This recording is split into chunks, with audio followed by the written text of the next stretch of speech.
So I'm going to do a sermon on Calvinism, at least the kind that I believe in. So when it comes to the decision of free will and predetermination, I think both equally apply. I think God is completely all-knowing, so he knows what we're going to choose. But God also gives us choice. So through that divine knowledge, God elects us and gives us a special kind of grace that follows us our entire lives. And that grace protects us and gives us comfort, and it teaches us. That's the hand of providence over a Christian's life from the day they're born to the day they die. God foreknew them, and so therefore he specially gave them grace, knowing that they would choose him through all trial and tribulation.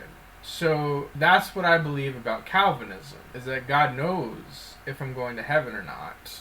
He just chooses me from the beginning and foundation of the world. And some people are in grace for a short amount of time and their will breaks. As you know, there's those that received the gospel and they didn't have deep roots because of stone. There are some that receive the gospel and worldly cares choke them. So trying to do business, worldly cares choke the gospel from those people. They have it for a short time, but they lose it because they're choked out of their love and their compassion because they just want worldly things. Then there's the Roman highways that never have the gospel, not even for a second, and they can't understand it. You could literally give them 100% certain objective proof, like the walls of water split at the Red Sea, and they still won't believe. There are people like that. I don't understand it, but that's the way they are. You know, there's the people that say they doubt addition and they will doubt everything, like just everything. And if you ever want to know what hell is, I think it's a having no faith. It's everything unraveling until you're just basically in a void of darkness. You know, that's kind of why we need God, is to hold together reality and to save us from, ourselves, essentially. Because if we become our own gods, if we let man be our God, or we let a devil be our God, then that force has rule over us. And if that force has rule over us, it destroys our reality, it destroys our ability to know anything or love, and that's the God of this world, is uncertainty, And I think Calvinists, generally what Calvinism is that God gives us certainty, God gives us faith, and he binds it to us, and he foreknew us from the beginning of the world and elected us according to his design, to his will, because he knew through seeing all the paths we'd take that we choose him. I think that's why God is all-knowing, and we can't understand his mind. I had a discussion with an atheist yesterday and the day before about how does God change his mind. Well, God does change his mind, We don't know how, because we don't have omniscience, but God changes his mind.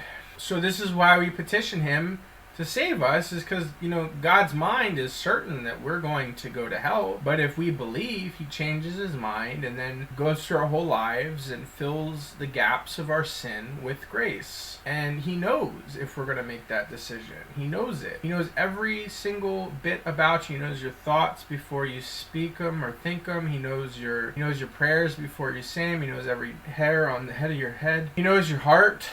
He knows everything about you. He knows every last kernel of who you are. And there are some, like I said, the 4 types of fields. There's actually 6 types of fields. There's also the fields that bear 40, 60, and 100-fold. And those that bore 40, 60, and 100-fold are those that have the gospel and it takes root in their garden, and they bear good fruits of kindness, of joy, peace, of gentleness, of faithfulness, of goodness, of self-control, of love, of patience. That's what the fruits produce, and mercy and truth and judgment and justice and goodness and righteousness and wisdom. So that's what these fruits produce. If we have healthy soil, it produces those fruits. It's not to say that you go out and save 1 million souls. God's not concerned about that, because Jeremiah saved none, but he was one of God's greatest prophets. The battle is not winning the other person to the faith, it's removing the log from your own eye. That's all that matters in the end. It doesn't matter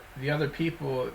The whole world could go to hell and you go to heaven. What matters is that you go to heaven and you work on yourself. Yes, we're to minister the gospel. Yes, we're to preach the gospel and not water it down. We're not to be a blind guide leading the blind. But sometimes people have no authority. Sometimes they have no excessive amounts of wealth. Sometimes they have no real station in life that looks at them and says, yes, that is top dog. But that person actually is through the battle inside of them, because they're not actually mattering whether they win the person on the outside. That's not the fight. The fight is the person on the inside. That's who we fight.